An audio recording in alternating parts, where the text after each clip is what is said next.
Do you know that the two most powerful words you'll ever speak are I am?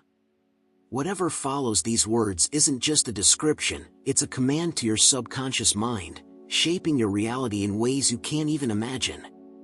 Neville Goddard didn't just teach manifestation, he revealed the deepest truth behind creation itself. Your I am is God in action. The way you define yourself, consciously or unconsciously, determines the life you experience.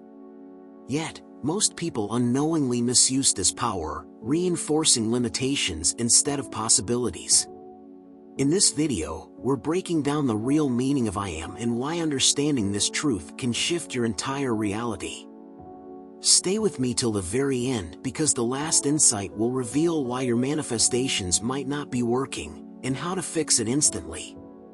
Get ready, because after this, you'll never speak the words I am the same way again. Let's begin.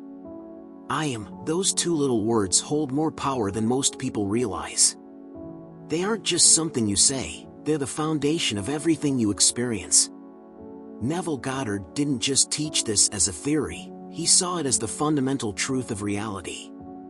And once you get this, not just intellectually, but deeply, in a way that shifts your entire perception, your life will never be the same. At the very core of your being, beneath all the labels, roles, and identities you've taken on, there's only one truth: I am. Before you call yourself rich, poor, happy, sad, successful, or struggling, there's simply I am. It's the raw, unfiltered consciousness that exists before you attach any meaning to it. And here's the kicker: whatever follows I am in your mind becomes your experience. Not because of magic, but because your state of being dictates what you perceive, attract, and create. Think of it like this: imagine your awareness as a limitless canvas. The words I am are the brushstrokes that bring your world into form. When you say, I am tired, you don't just describe a passing feeling, you claim it, embody it, and mold reality to reflect it. The same happens when you say, I am confident, I am powerful, or I am free.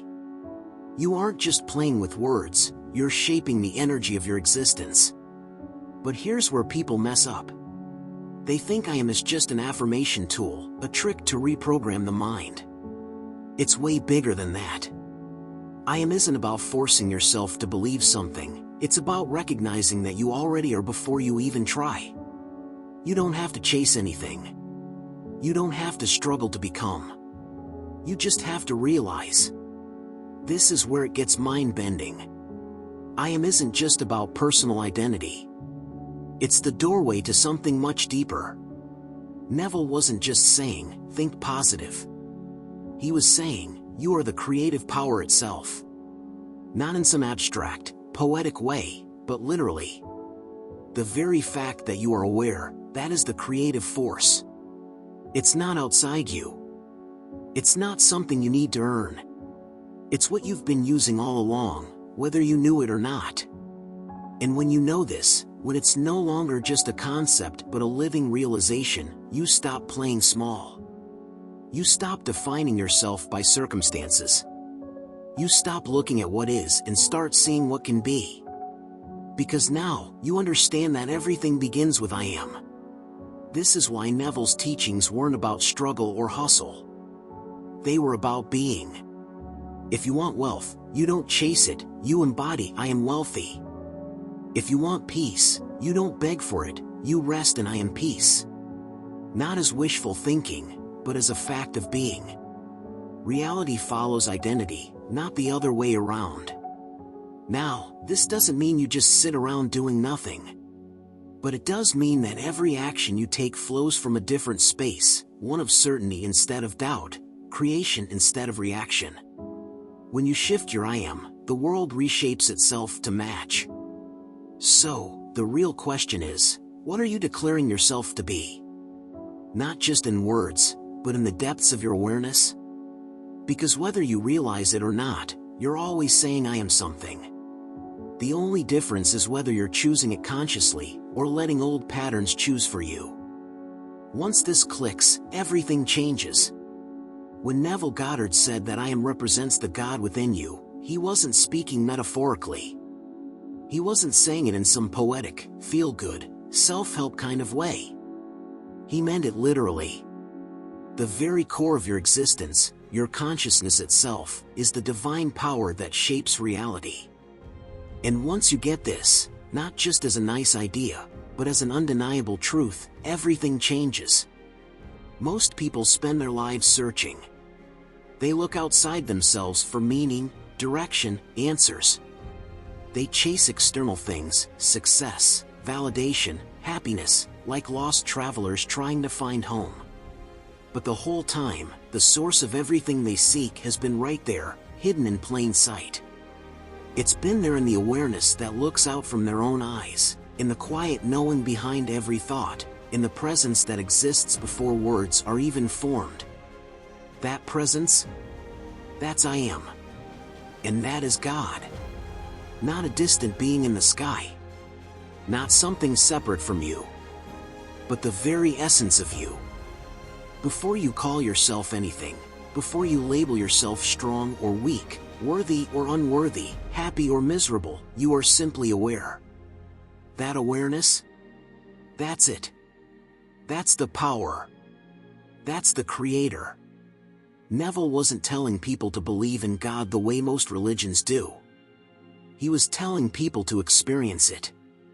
To recognize it as their own consciousness. Because once you do, life stops feeling like something happening to you and starts feeling like something happening through you. There's no separation between you and the divine. There never was. The only thing that ever made it seem that way was the illusion of identification, the belief that you're just a person, a body, a set of circumstances. But that's not who you are. You are the observer, the experiencer, the one who gives meaning to everything. And here's the part that flips everything on its head. Since you are consciousness itself, and consciousness is the creative force, then whatever you hold as true in your awareness becomes your reality. This is why Neville puts so much emphasis on I am. Whatever follows those words isn't just a description, it's a declaration. A command. A seed planted in the infinite soil of consciousness, guaranteed to grow into form. If you say, I am powerless, you aren't just describing a feeling, you are activating a state of being that will shape everything around you. If you say, I am limitless, the same principle applies, but now you're unlocking something far greater. And this isn't about forcing yourself to think positive thoughts. It's not about faking confidence or repeating affirmations you don't believe. It's about recognizing that your consciousness, your sense of I am, is the very thing that moves mountains, shifts circumstances, and bends reality. Not because you're trying, but because that's what it has always done. You just weren't conscious of it before. Neville spoke of the Bible not as a historical book, but as a psychological and spiritual manual. In the name of God given to Moses, I am that I am. Not I am this or that. Not I am only these things. Just I am. Pure, unlimited, formless being. That's the real you. Not the personality you've built, not the identity you've been conditioned into, but the infinite awareness that precedes all of it. The moment you truly grasp this, not as a concept, but as something you feel, everything shifts.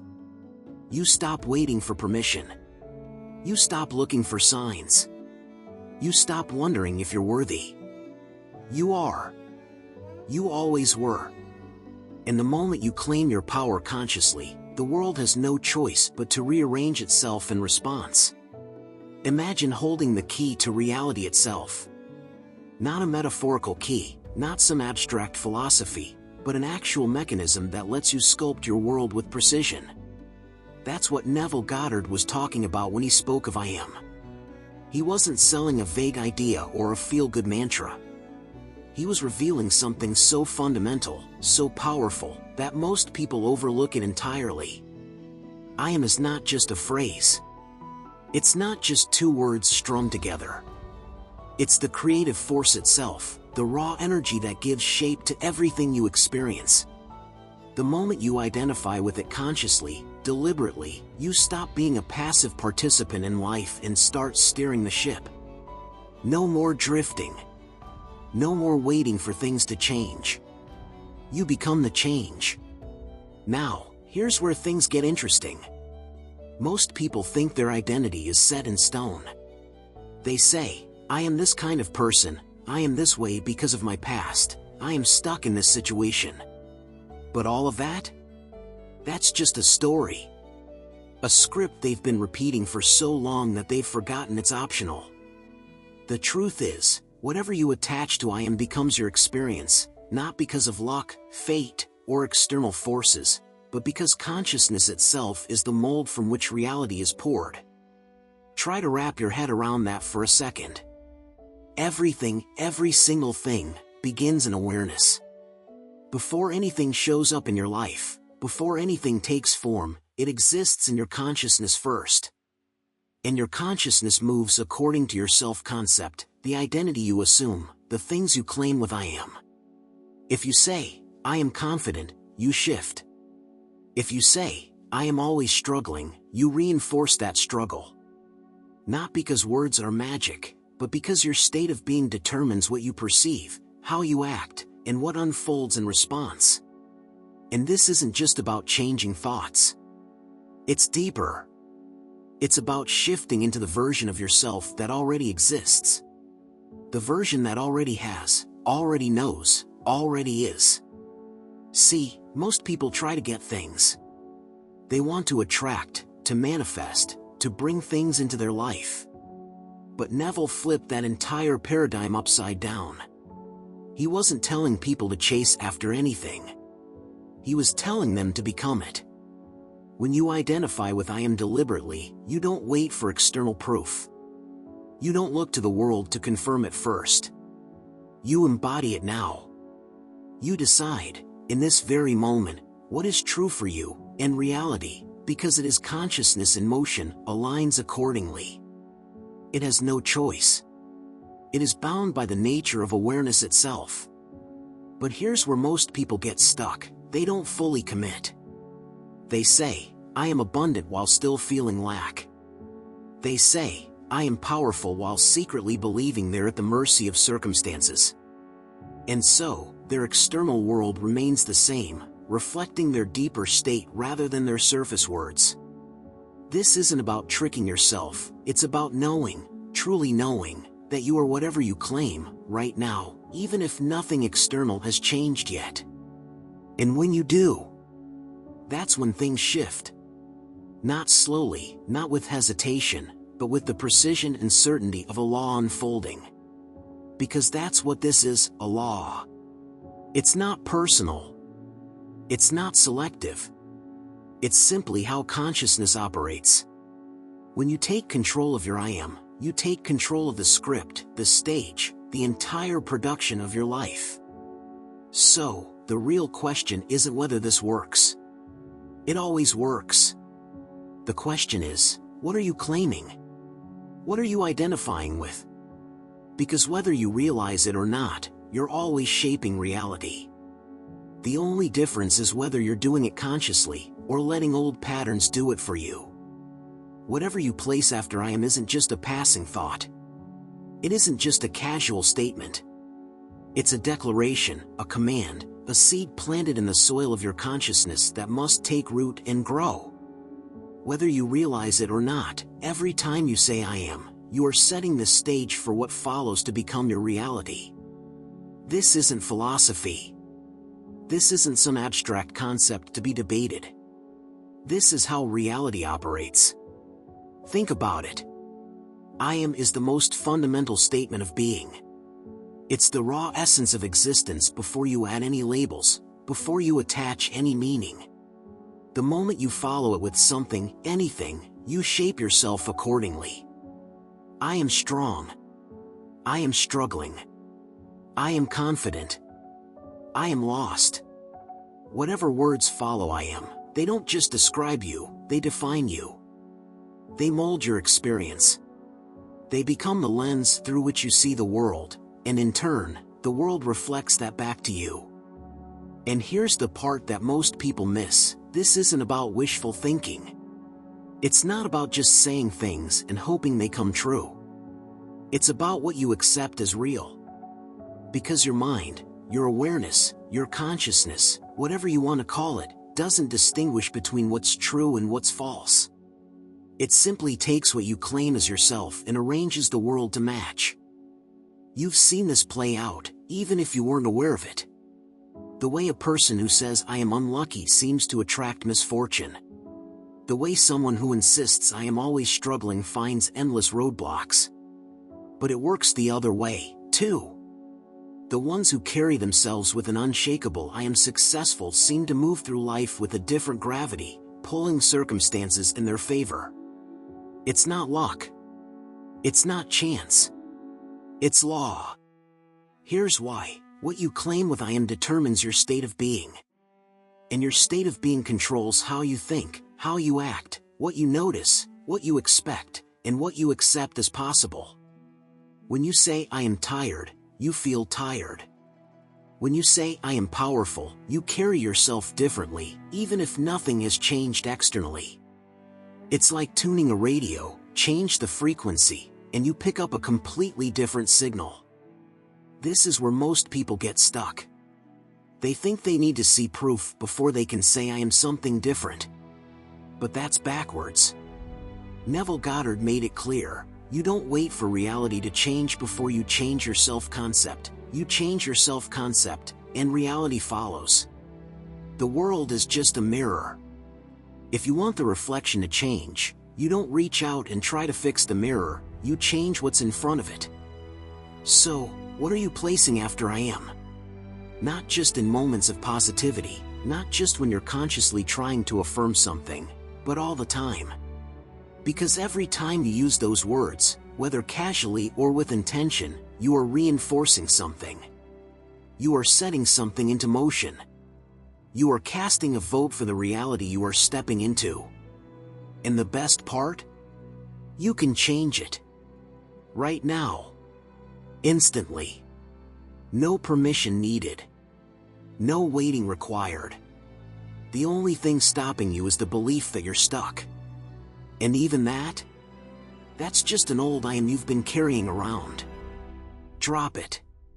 Choose something new. And watch what happens. Once you truly grasp the power of I am, everything changes. Not in some slow, gradual, maybe I'll see results in a few years kind of way. No. It's instant. The moment this truth clicks, the moment you stop playing small and recognize that what you declare yourself to be is the very thing shaping your reality, life flips upside down. Or maybe, for the first time, right side up. Because here's the thing, most people go through life asleep. They react. They look at circumstances and decide what's possible based on what they see. They think their identity, their limitations, their future, are set in stone. But the truth? The truth is that none of it, was ever fixed. It was all just a reflection of past assumptions. Old I ams playing on repeat, shaping the present like a record stuck on the same track. But the moment you get this, really get it, everything shifts. The world no longer feels like something happening to you. It feels like something happening through you. You stop looking at the outside world for confirmation, and instead, you look within. You realize that nothing out there has power over you unless you allow it. Because the only real power has been in you all along, wrapped up in two little words, I am. And the transformation? It's wild. It's not just that you start seeing better results, though that absolutely happens. It's that your entire perspective changes. Your sense of what's possible expands. You stop arguing for your limitations. You stop accepting struggle as necessary. You stop settling for less than what you know, deep down, is meant for you. Instead of waiting for life to give you permission, you assume the state. You step into it. You claim it before there's any visible proof. And then reality bends. The world moves in ways it never did before, not because it's different, but because you are. Because the second you embody something, the universe must reflect it back. But here's where it gets even crazier: the more you live this way, the more natural it becomes. What once felt like effort turns effortless. What once seemed impossible starts feeling obvious. It's not that things suddenly become easy, it's that struggle itself starts to feel foreign. Because when you stop reinforcing the old, when you stop feeding energy to limitations, they crumble. They dissolve. This is why Neville wasn't teaching wishful thinking. He wasn't telling people to hope for better. He was showing them that being better, right now, in this moment, is the key. And once you embrace that, once you stop trying to become and instead step into I am, life stops feeling like a battle. It starts feeling like creation. Because at the end of the day, you're already shaping your reality, whether you realize it or not. The only question is, are you doing it deliberately? Or are you letting old beliefs, old patterns, old identities keep choosing for you? You don't have to wait for some perfect moment. You don't need permission. You don't need proof. You just need to decide. Who are you? Not tomorrow. Not next year. Right now. Because whatever follows I am is. I am is the most powerful statement you can ever make, because whatever follows it becomes your reality. Neville Goddard knew that understanding this truth changes everything. You are not separate from your desires, you are them in consciousness first. If this video resonated with you, don't forget to like, subscribe, and hit the notification bell for more insights on manifestation and the power of I am. And let me know in the comments, what are you claiming for yourself today? Own your power, speak your reality into existence, and watch the world shift around you. Keep affirming, keep believing, and I'll see you in the next one.